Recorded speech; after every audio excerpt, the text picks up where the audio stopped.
Hi, I'm Salt Lake City Mayor Erin Mendenhall, and we're calling out some of the incredible work of team members at Salt Lake City from 2020 in particular. And joining me from the Salt Lake City Fire Department is firefighter Patrick Merschdorf. Patrick, thanks for being with me. Yeah, thank you for having me. 2020 threw an unlimited amount of curveballs at our first responders, and they have persevered through it all. They are essential members of our community, and no single incident illustrates this better than when, on the evening of August 8th, 2020, a vehicle went off the road and was submerged in the Jordan River with people trapped inside. In the face of this incredible emergency, Patrick leaped into the river and first rescued an unconscious child who was injured in the vehicle.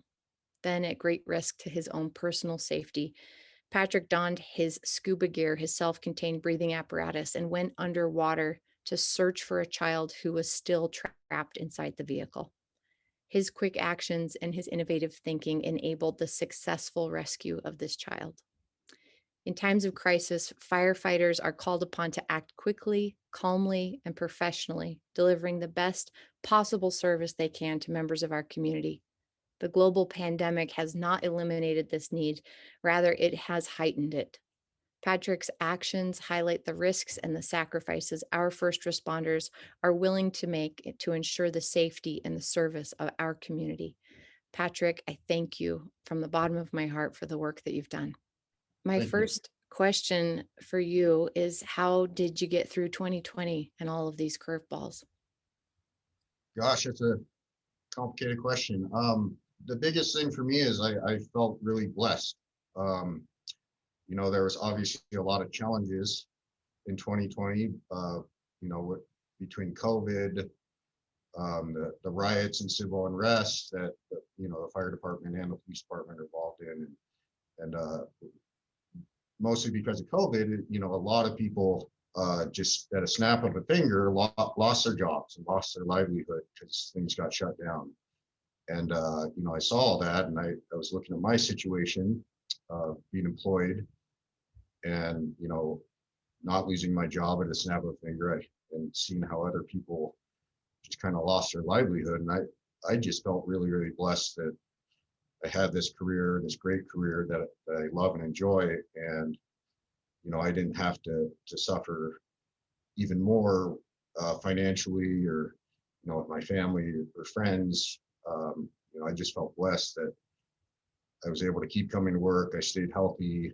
Um, and, that kept me motivated. And, I also was really impressed with Salt Lake City and Salt Lake City Fire Department administration on how they, in regards to COVID, how they handled and supported the firefighters, with giving us some COVID leave if we contracted COVID, some, paid time off to get ourselves healthy, and how the administration handled the challenges of every day. There was something changing and new with COVID, and how the administration kept up on that, communicated with the department members, and supported us, with proper PPE, proper time off, not only for the firefighters and employees, but they're also their family members. If your family member got sick, they supported, hey, don't come into work, take care of your family member. We'll support you, with some paid time off and whatnot. And how the administration, handled that with all the other stuff that they deal with on a day-to-day basis, and all the challenges with COVID, and how they handled the protests and the civil unrest, because we were involved with that as well, and setting up task force. That was just amazing to me to see all the coordination and the work that they put in, and that funneled down to me, to keep me motivated coming into work. To, my job is to respond in on 911 calls of all sorts. And so again, I just felt very blessed to have a job and be employed by such a great uh, city and administration of you guys, again, from the top, supporting us, and then our fire administration supporting us to keep us running, so we can support the citizens and respond to all the 911 emergencies that don't stop because of kind of the mess that 2020 was. 911 doesn't get shut off, and we had all the resources and support we needed, and that was very motivating. And again, I want to use the word.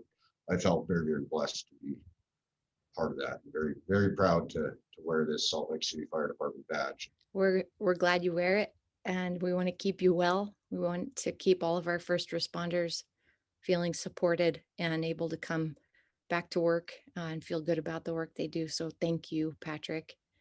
What are your hopes for the city in 2021? I don't want to say I want things to go back to normal, because prior to 2020, things were quote unquote normal, but that didn't seem to be working and exploded into riots and civil unrest.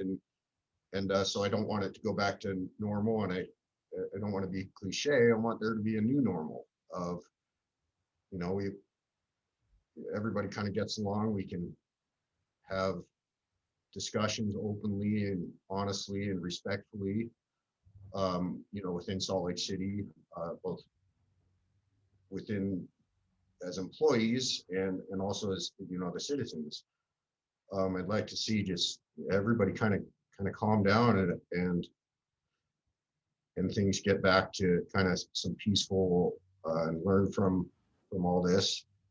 And one thing that's kind of passionate to me, and I'd love to see it happen, on the other side of the fence, and we work with them so closely, is hopefully the law enforcement community, regaining the trust of the community. And I think the officers in the department do a great job. And there's definitely been a lot of challenges, not only in Salt Lake City but nationwide, with the law enforcement community. And I really hope that's my hopes for those people to rebuild the trust and the trust, and feel safe with law enforcement, and get them back in a good spot, because they do a good job. And there's a lot of challenges that need to be addressed with them and the community, and getting them back on square, because fire department, we have a great relationship with the community and the city as well. And right now that I feel really passionate towards law enforcement and the work they do and the job they do. And I just really, if I had one goal for 2020, or something I want to see, is that our brothers and sisters in law enforcement, can get back into good standing with the community and the city and everybody involved with law enforcement. Again, not just Salt Lake City, but on a nationwide level. I agree. And there is a lot of work happening with reforms at the policy level, but I think also the cultural shifts and repairs, acknowledgements and change that's happening, as you said, across this country, but really uniquely in our state, in Salt Lake City Police Department, because there's not another department in this state that has dealt with everything that 2020 brought. And 400 years of racial reckoning in this nation that's been focused primarily on police. So I know that our desire to support our people and make sure that our public is safe and our officers are safe, is driving the work that's happening right now. So Patrick, I want to thank you again for taking a minute with me, but most of all for being a part of Salt Lake City's team, and being willing to put your life on the line to serve and protect our citizens. You've saved lives, and you're still at work doing this work and willing to take the next call. So thank you so very much. Well, you're welcome. And thank you so much for taking the time out of your day. Again, I'm very honored to have a one-on-one with the mayor. This is quite the privilege and honor for me as well. And I know you're busy, and take the time out of your day to talk to not only me, but all other city employees. I think is very commendable, and it's something I'm not going to forget in my career. So I really appreciate your time as well. Thank you, Patrick.